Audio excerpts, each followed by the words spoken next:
Waalaikumsalam warahmatullahi wabarakatuh.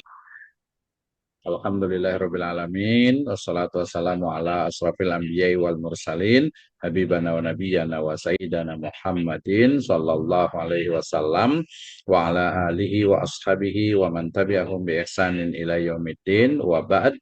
Qala Allah ta'ala fi kitabihil karim a'udzu billahi minasyaitonir rajim bismillahirrahmanirrahim iqra bismi rabbikal ladzi khalaq khalaqal insana min 'alaq iqra wa rabbukal akram alladzi 'allama bil qalam 'allamal insana ma lam ya'lam wa qala Rasulullah sallallahu alaihi wasallam man salaka tariqan yaltamisu fihi ilman sahalallahu lahu bihi tariqan ilal jannah amma ba'd fa nasaqal hadis kitabullah wa khairal huda huda nabiyyu sallallahu alaihi wasallam.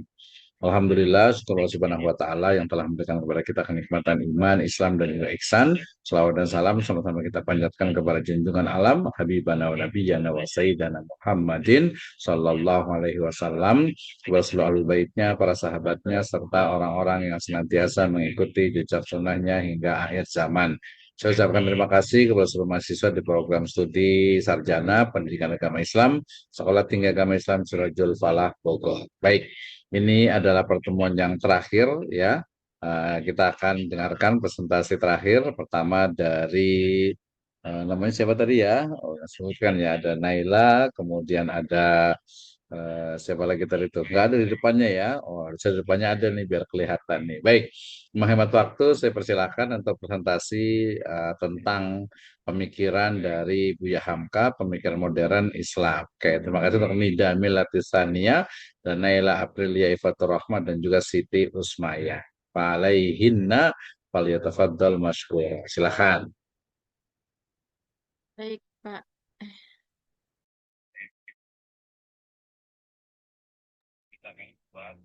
Oke, silakan langsung.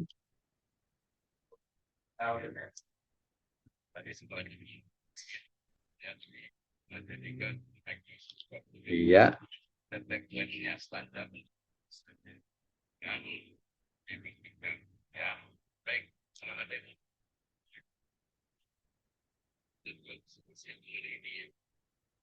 Ya silakan, suaranya mana? Ntar Pak, tadi masih bingung. Ah, Ya, udah siap. langsung aja nggak apa-apa. Ini kan pakai PDF ya, nggak apa-apa. Silakan. Ya. Assalamualaikum warahmatullahi wabarakatuh. Waalaikumsalam warahmatullahi wabarakatuh. Perkenalkan, nama saya Nida Milati Sania. Di sini saya perwakilan dari kelompok 11. Eh, di sini saya akan mempresentasikan pemikiran modern dalam Islam, yaitu tokohnya adalah Buya Hamka. Menelusuri jejak intelektual Haji Abdullah Malik Karim Amrullah dalam memadukan tradisi, modernitas, dan keindonesiaan. Di sini saya tidak sendiri. Di sini saya bersama rekan saya yaitu Naila Aprilia Ifatur Rahmah dan Siti Kak Siti Usmaya. Tapi Kak Siti Usmaya di sini tidak hadir ya.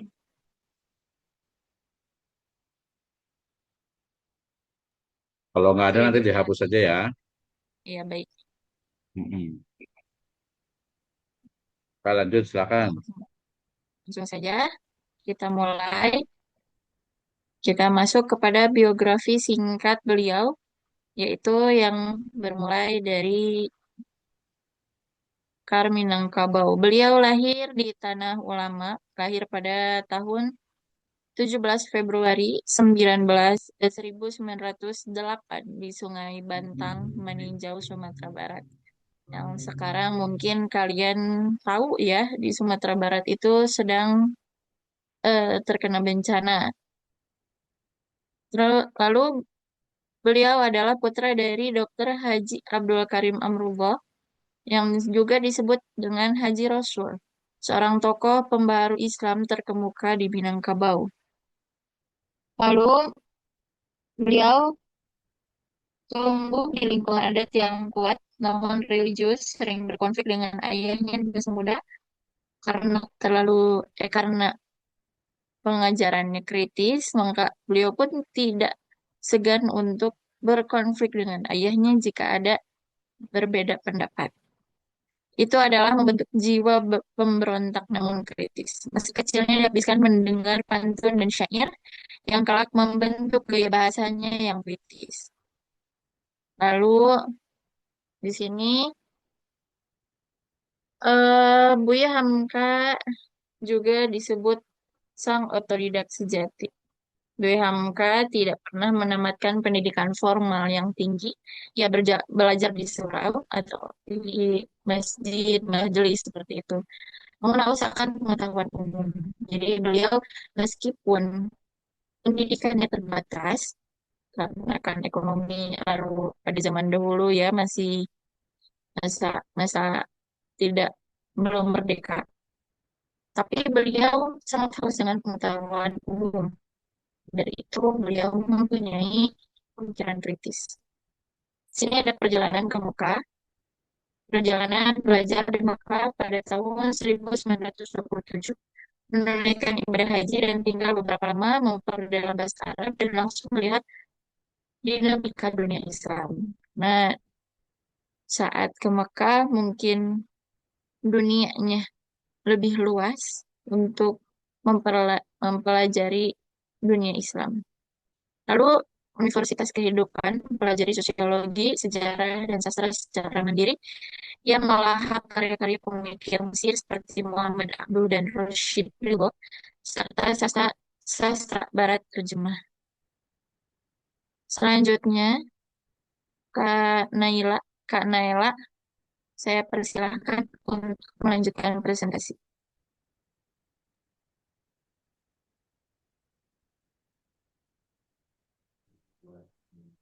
Ya, silakan Nela. Baik, terima kasih kepada moderator.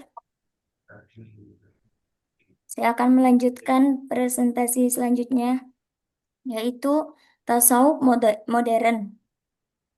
Tasawuf modern, konteks buku tasawuf modern ditulis oleh Buya Hamka pada tahun 1939. Buku ini menawarkan perspektif baru tentang bagaimana seharusnya seorang muslim menjalani kehidupan modern dengan tetap berpegang pada nilai-nilai Islam. Poin-poin utama menolak uzlah. eh, Buya Hamka menekankan bahwa kesolehan itu berarti menjauhi dunia atau mengasingkan diri. Muslim seharusnya aktif berkontribusi dalam masyarakat dan memberikan manfaat bagi orang lain. Terus, kebahagiaan dan yang sederhana. Kebahagiaan sejati tidak terletak pada kekayaan materi, tetapi pada ketenangan jiwa dan kedekatan dengan Allah.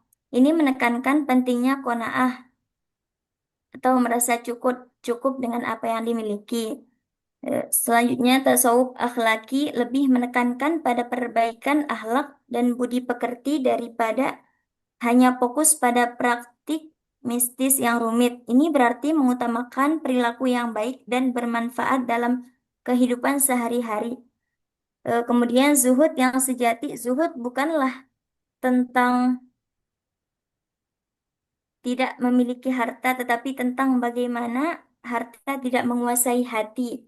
Artinya seseorang boleh memiliki harta, tetapi hatinya tidak terikat pada harta tersebut. Terus tafsir Al-Azhar.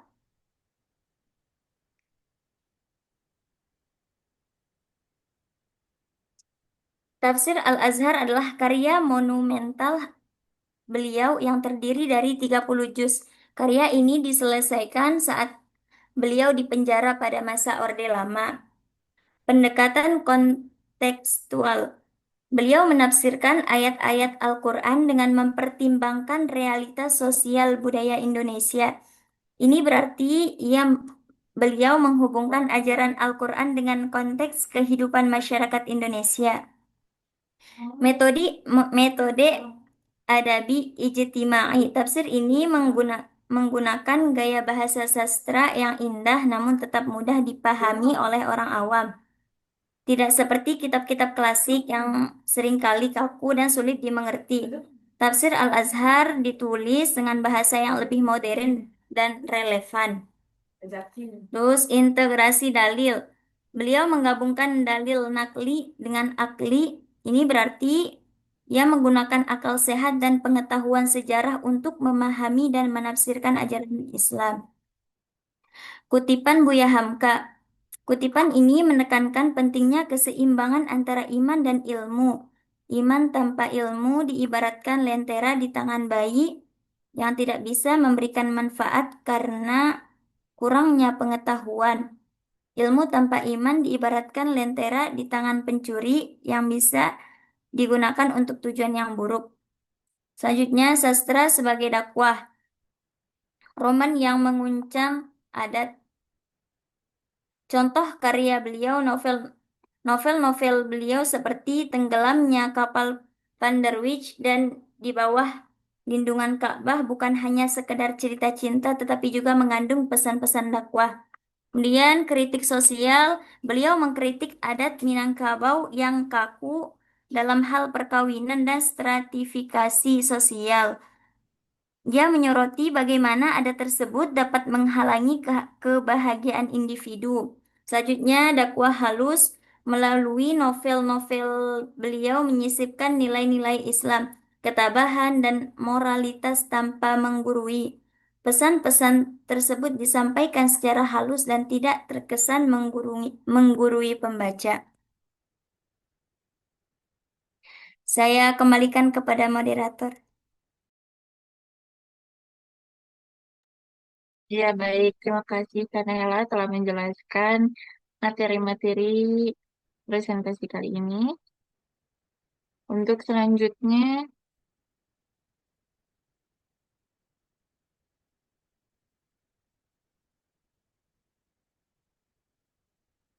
saya lanjutkan kembali dikarenakan salah satu rekan saya tidak dapat dihubungi, yaitu politik dan integritas.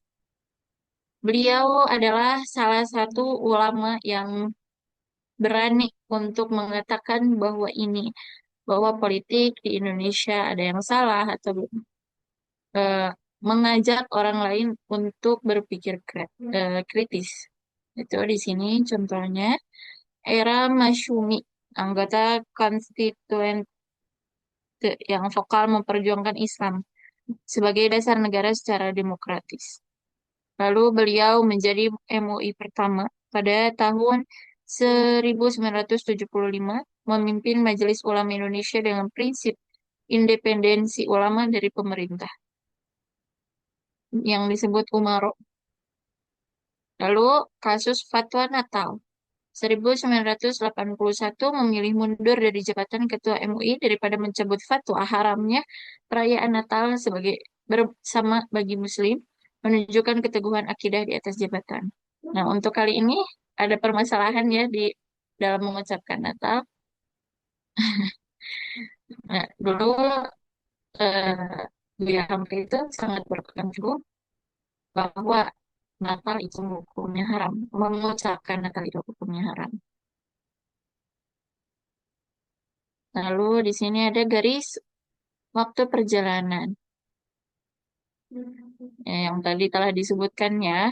Yang pertama 1908 beliau lahir di Sumatera Barat, tepatnya di Maninjau. Lalu 1939 beliau menerbitkan Tasawuf Modern yang berjudul Tasawuf Modern dan aktif menulis roman. Salah satunya itu kisah tenggelamnya kapal Van der Wijk ya, tulisan Beyang. Lalu 1964 dipenjara oleh Orde Lama, mulai menulis tafsir Al-Azhar. Lalu 1975 menjadi ketua umum Majelis Ulama Indonesia pertama. Lalu 1981 beliau wafat di Jakarta meninggalkan warisan intelektual abadi. Selanjutnya warisan abadi kalau yaitu warisan abadi beliau yaitu kalau hidup sekedar hidup, babi di hutan juga hidup. Kalau bekerja sekedar bekerja, kalau juga bekerja. Maksudnya berarti kalau kita hidup tidak ada eh, kemajuan, baik itu untuk diri atau untuk sesama manusia, apalagi nusa untuk nusa dan bangsa, maka kita tidak ada bedanya. Berarti dengan babi yang hidup di hutan juga. Jika kita tidak bekerja dalam hidup, maka kita tidak ada bedanya dengan kera yang bekerja di dalam hutan. Jadi dari kisah Buya Hamka kali ini sangat inspiratif sekali ya. Jadi kalau kita tidak ada kemajuan dalam hidup, berarti kita tidak jauh, tidak berbeda dengan babi di hutan. Ini shortsnya. Sekian dari kami. Ada pertanyaan? Bapak ini buka diskusi atau langsung langsung ke kelompok lainnya ya? Masukkan dikit aja sih, diskusi sedikit aja. Kalau ada yang mau bertanya boleh, silakan. Kalau nggak, nanti kita bisa langsung ke kelompok yang kedua. Ya. Oke, terima kasih Silahkan untuk Nida kelompok. Emilatis Sania dan Naila ya. Untuk presentasinya ya, sudah lumayan bagus lah ya. Cuman memang nanti dari sisi pemikirannya itu masih belum kelihatan ya. Kalau dari sisi presentasinya ya lumayan lah, bagus ya. Cuman ini pakai PDF ya, jadi agak sedikit mengganggu di ininya, di tampilannya. Kalau bisa harusnya bisa full screen sebenarnya sih harusnya ya. Itu bisa full screen nggak ini ya, tampilan seperti ini ya? Ini kan Yes. ini ya, coba bisa di full screen kan nggak, coba tes itu. Di view biasanya itu. Oh. Nah, di full screen jadi nanti nah ya kalau ini agak lebih baik gitu ya. Coba kita lihat dari awal, dari apa awal ininya, slide pertamanya. Oke, terus ini sebenarnya bagus ya, cuma tadi kalau bisa tadi itu, nah kelompoknya itu jangan tersendiri, dia letakkan di situ aja di awal Oh, di gitu, sini terus ya. fontnya juga Iya. disamakan, dia juga agak terlalu Oh, besar gitu ya, jadi dia nggak, agak kurang bagus aja, tiba-tiba dia sendiri gitu ya. Biografi nggak usah pakai singkat sih dia ya. Nah, gitu. Jadi ini kan bentar. biasanya kadang kalau mirip-mirip, kalau Gama itu kan dia ada di depan deskripsinya, itu harusnya nggak usah sih, langsung aja judul sama penyusunnya aja, sama kalau nama dosen bolehlah seperti itu gitu ya. Ini Baik, biografi singkatnya ya agak lumaran lah ya gambarnya. Ini kemudian juga tanda jati ya, pendidikannya boleh, esensi pemikirannya. Yang belum kelihatan itu dari sisi pendidikannya ya. Ini tadi dengan tasawuf, dengan ke tafsirnya ya. Sementara yang dari sisi pendidikannya itu belum kelihatan tuh. Berarti nanti boleh kalau untuk yang artikel jurnal itu ditambahkan dengan pendidikannya itu kayak gimana sih pendidikan menurut ini gitu ya. Ini kan di sisi baik. sastra dakwahnya. Kemudian ini sebenarnya kalau politik dan integritas ini dia masukkan ke biografi aja. Ini juga kan biografi juga. Kan biografi itu dari lahir sampai meninggal. Nah, seperti itu ya. Jadi peletakannya gitu ya. Kemudian ya ini kata-kata quote-nya sebenarnya boleh gitu ya, tapi lebih bagus kalau tadi lebih spesifik ke pemikiran-pemikiran yang sifatnya itu pendidikan gitu, jadi akan lebih menarik gitu ya. Tapi ya nggak apa-apa, sudah agak lumayan sih, ada peningkatan lah ya untuk slide-nya ya, pembacaannya tadi juga ya sudah cukup menguasai gitu ya. Jadi tapi tadi bukan moderator ya, jadi semua pemateri semuanya kan baru semester 3 nih, mudah semester um, 4, 5 ke depan itu akan lebih bagus lagi. Baik, terima kasih untuk Nida dan Teh Naila, ditutup saja, kita lanjut ke pemateri yang kedua ya. Baik. Saya tutup. Untuk semuanya, terima kasih yang telah mendengarkan presentasi kali ini. Saya perwakilan dari kelompok 11, yaitu Nida Meati Sania dan Kak Naila Aprilia, em, mengundurkan diri. Mohon maaf bila ada kesalahan, dan juga ilmunya bisa bermanfaat di kemudian hari. Assalamualaikum warahmatullahi wabarakatuh. Waalaikumsalam warahmatullahi wabarakatuh.